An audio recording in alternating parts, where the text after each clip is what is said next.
माँ के क्रोध को शांत करने का कोई उपाय करना होगा मुझे।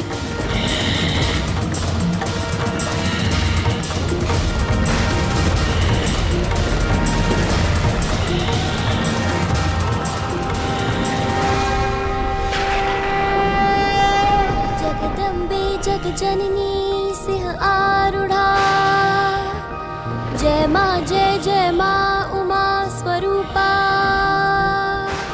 संकट घड़ी सदा आप ही टाले,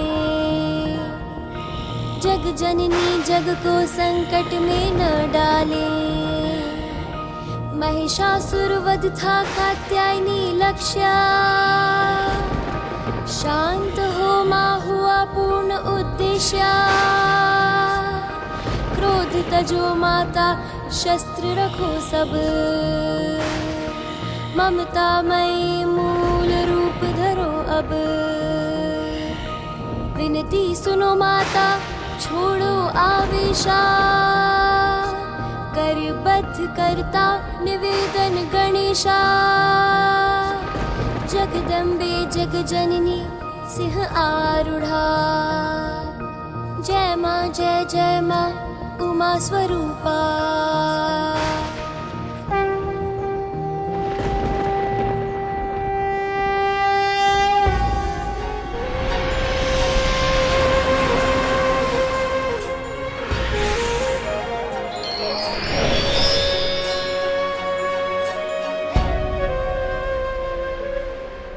माँ,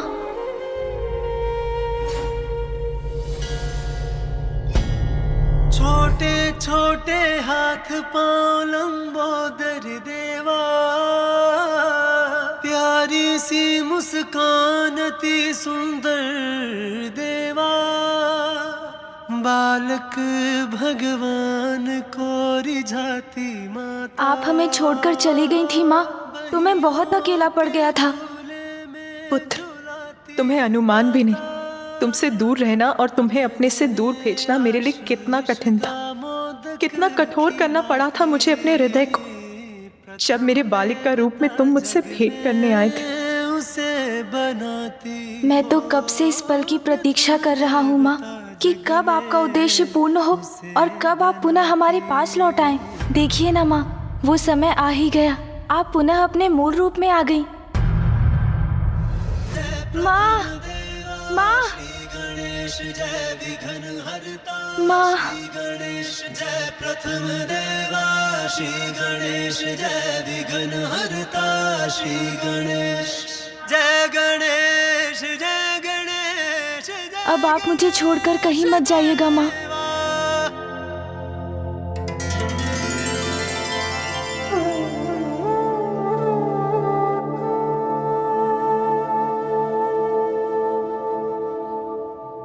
लौट आई मेरी माँ लौट आई।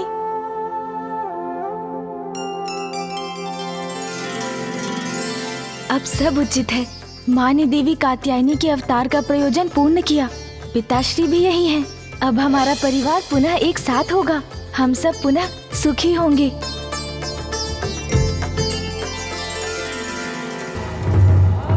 आपको ज्ञात है माँ, एकमात्र मैं ही आपकी प्रतीक्षा नहीं कर रहा था। पिताश्री भी पल पल आप ही का स्मरण करते रहते थे। आप स्वयं भी तो कुछ कहिए पिताश्री। बताइए ना माँ को कि आप भी उनसे वियोग नहीं सह पा रहे थे। महादेव,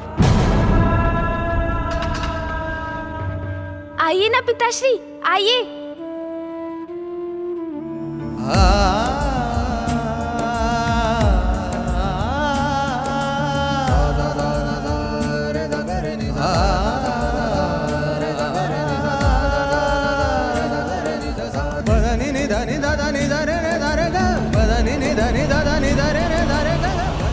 उमा,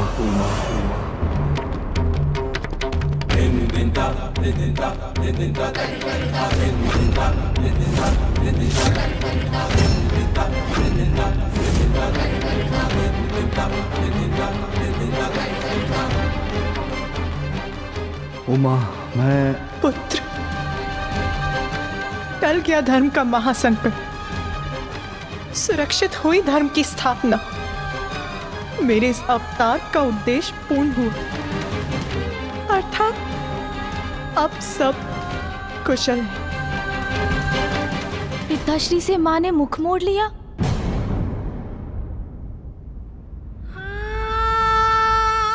पुत्र गणेश, सब कुशल है ना? बताओ मुझे, उचित है ना सब? तन से उसका श्वास विलग हो जाए तो वो जीवन शून्य हो जाता है माँ। कैलाश भी आपके बिना शून्य है। सब कुशल कहाँ है माँ? आपके कैलाश में रहने से ही हम सब कुशल हैं। पुत्र, मैं भी ऐसा ही सोचती थी, किंतु मिथ्या है ये। तुम्हारे पिताश्री से अभिन्न उनकी शक्ति, किंतु मेरा ये भ्रम टूट चुका है। मिथ्या है ये? भ्रम है? कैसे माँ? हाँ पुत्र, महादेव ने मुझे कैलाश से दूर भेजा तो क्या हुआ? उनकी शक्ति उनसे विलग हुई, किंतु सृष्टि तो अपने लय पर स्थिर रही ना। प्रभाव तो मुझ पर पड़ा है। कैलाश से दूर अपनी अस्थिरता के क्षणों में तुमने ही आकर मुझे स्थिर रहने का धीरज बंधाया। माँ, मैं वचन देता हूँ, इस कमल पुष्प के मुरझाने के पूर्व ही मैं पिताश्री को लेकर यहाँ आपके पास लौट आऊंगा। किंतु कैलाश निवासियों का क्या? मैं यहाँ रहूं अथवा नहीं, उन्हें उससे क्या? नहीं माँ, ऐसा नहीं है। पिताश्री, कदाचित माँ आपके ही मुख से सुनना चाहती हैं कि कैलाश की ऊर्जा उनसे ही है।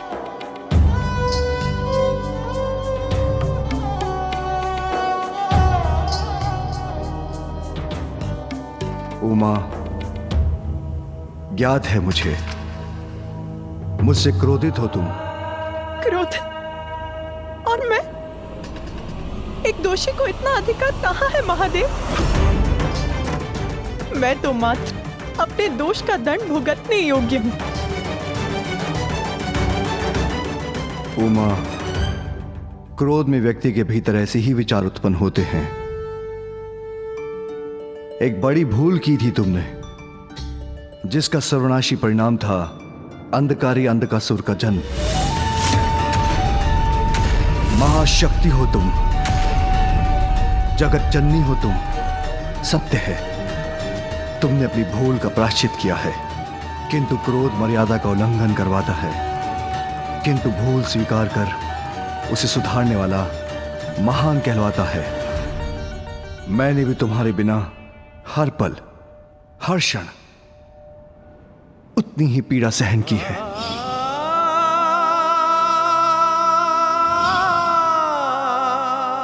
अब हमें वो सब कुछ भूलकर भविष्य की ओर बढ़ना चाहिए। हाँ माँ, यही उचित रहेगा। उचित है महादेव, किंतु मेरे मन में एक प्रश्न घुमड़ रहा है। जगत पिता क्या मर्यादा से परे है? आप अपनी भूल कब स्वीकारेंगे महादेव? कब स्वीकारेंगे महादेव?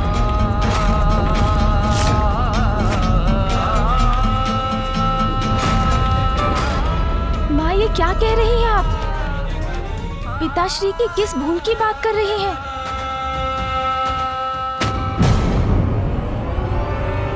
बताइए महादेव, आपका पुत्र आपसे कुछ पूछ रहा है, उत्तर दीजिए। शांत करिए उसकी जिज्ञासा को। बताइए उसे कि आज यहाँ जो विनाश हुआ है, कौन है उसका कारण?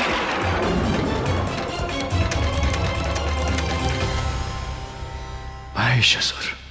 वो महिषासुर जो आपके वरदान के फल स्वरूप जन्मा था। तुम्हारा पुत्र अति शक्तिशाली होगा। यदि तुम्हारा पुत्र प्रयास करेगा तो अपने लिए अमृत तुल्य वरदान प्राप्त कर सकेगा। अंधकासुर मेरी भूल का परिणाम है, और महिषासुर प्रभु? देवी पार्वती, ब्रह्मदेव, भूल, दोष, परिणाम, विनाश, मर्यादा, इन सभी की बातें आज हो जाने दीजिए। भूल नहीं उमा, वरदान का परिणाम था महिषासुर।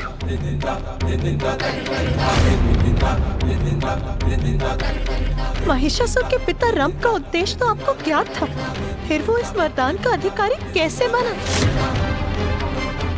अंत का सुर भविष्य अंधकारमयी बना सकता है, किंतु महिषासुर ने जो किया उसका उत्तरदायित्व कौन उठाएगा? यदि आज उसे यहाँ नहीं रोका जाता तो वो सर्वनाश का कारण भी बन सकता था महादेव। एक भूल के लिए दंड और प्रायश्चित और दूसरे के लिए क्षमा। तो क्या अब आप भी कैलाश का त्याग करेंगे महादेव? क्या अब आप भी कैलाश का त्याग करेंगे महादेव? माँ, चिंतित मत हो पुत्र, मैं ऐसा कदापि होने नहीं दूंगी।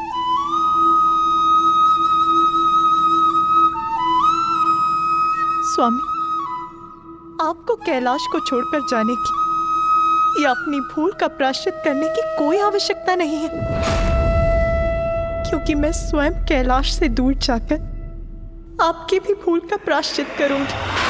उमा, उमा, उमा।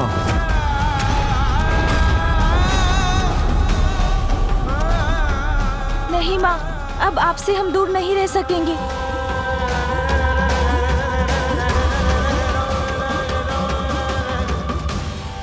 पुत्र, मुझे कठोर होकर यहाँ से दूर जाना ही होगा।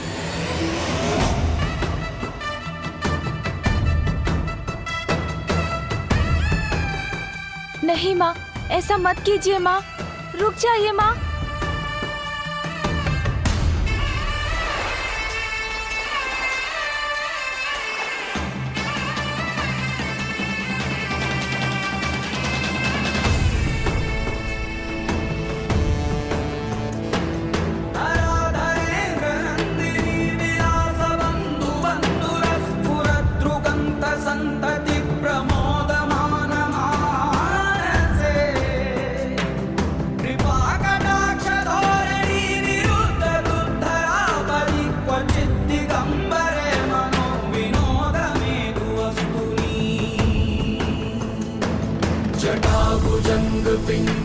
माँ को रोक लीजिए पिताश्री।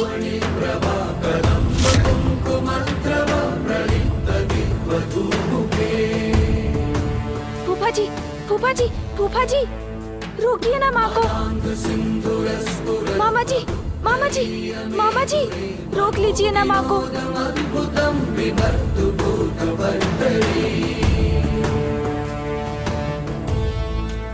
ये तुम्हारा कैसा हट है उमा? मैं तो तुम्हारा साथ पाना चाहता था, किंतु तुम ही नहीं लौटना चाहती।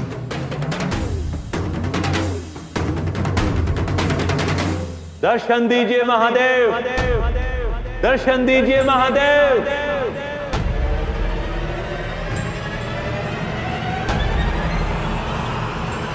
दर्शन दीजिए महादेव, महादेव जी दर्शन दीजिए, दर्शन दीजिए महादेव, महादेव दर्शन दीजिए। पिताश्री, कुछ कीजिए ना पिताश्री, माँ को लौटा लीजिए। तुम्हारी माँ अपना निर्णय ले चुकी है पुत्र, अब हमें भी अपने कर्तव्य के निर्वहन के लिए अपने निवास लौटना होगा। पिताश्री,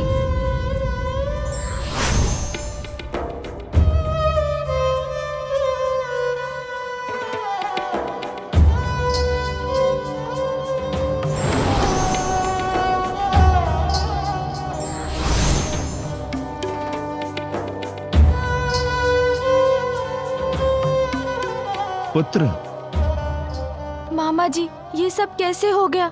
माँ और पिताश्री दोनों चले गए। तुम्हारे पिताश्री एक भक्त को दर्शन देने गए हैं, क्योंकि दुख में भी कर्तव्यों को नहीं भूला जा सकता।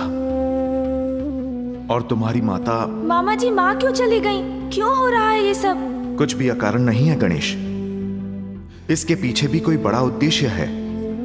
किंतु ये सत्य है कि महादेव और शक्ति एक दूसरे के बिना अधूरे हैं, और ये भी सत्य है कि हम सभी उन दोनों के बिना अधूरे हैं।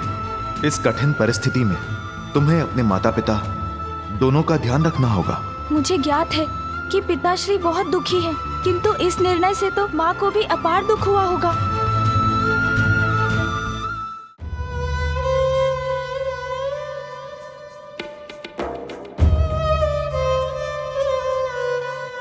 जगत पिता क्या मर्यादा से परे है? आप अपनी भूल कब स्वीकारेंगे महादेव? मैंने भी तुम्हारे बिना हर पल हर क्षण उतनी ही पीड़ा सहन की है। अंत का सुर भविष्य अंधकारमयी बना सकता है, किंतु महिषासुर ने जो किया उसका उत्तरदायित्व कौन उठाएगा? तो क्या अब आप भी कैलाश का त्याग करेंगे महादेव? ये क्या कर बैठी मैं? नदी की धारा तट को धुतकारते, वृक्ष में जीवन संचार करने वाली उसकी जड़ ही उसका आहत करते। स्वामी, आप तो मेरे सर्वस्व हैं। आपसे दूर मैं कैसे रहूंगी? स्वामी, स्वामी, स्वामी! महादेव जी दर्शन दीजिए, दर्शन दीजिए महादेव, दर्शन दीजिए महादेव।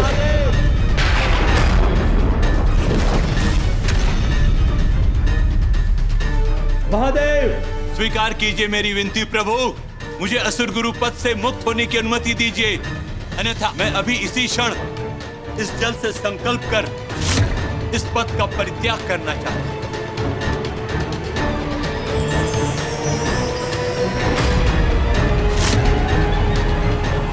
शुक्राचार्य,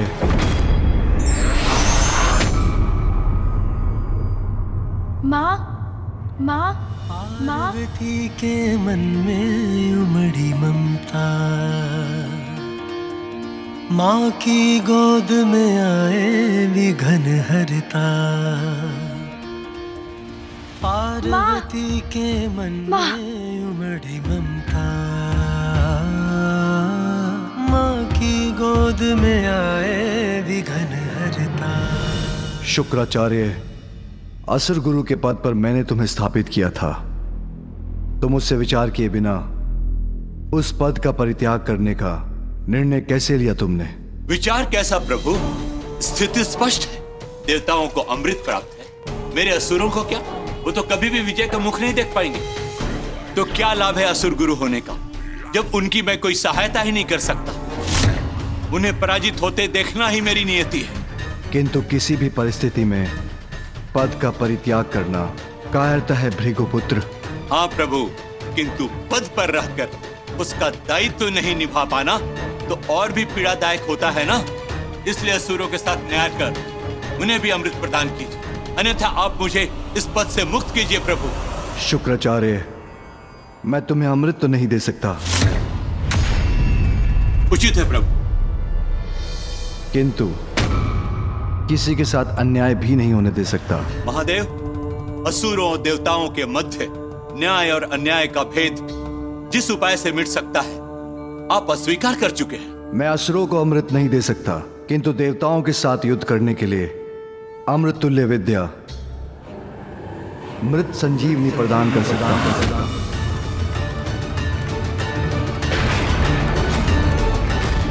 ये क्या अनर्थ कर दिया महादेव ने?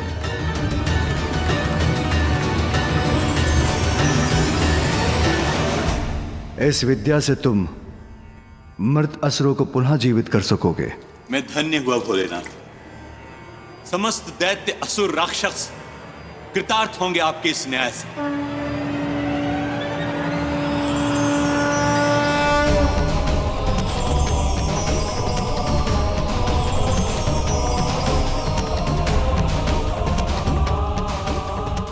किंतु स्मरण रहे शुक्राचार्य, मृत संजीवनी विद्या का उपयोग मात्र धर्म और न्याय के लिए ही होना चाहिए।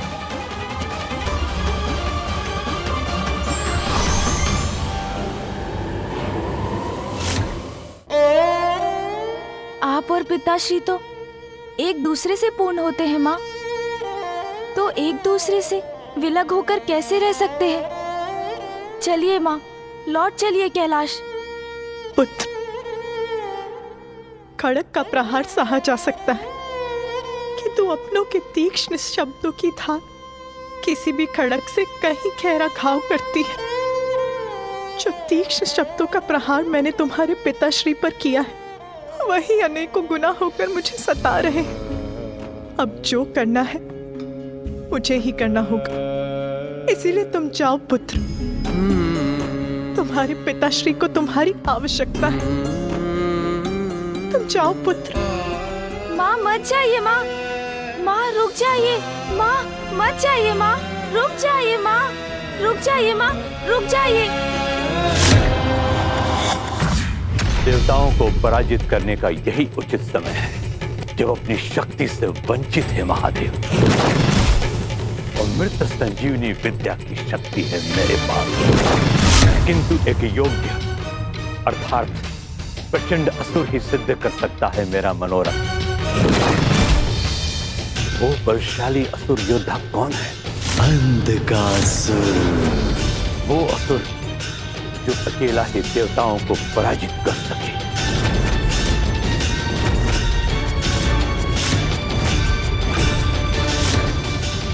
व्यक्ति को परिस्थितियों का दास नहीं बनना चाहिए, अपितु परिस्थितियों को अपना दास बनाना चाहिए। साथ ही धैर्य और विवेक से काम लेना चाहिए।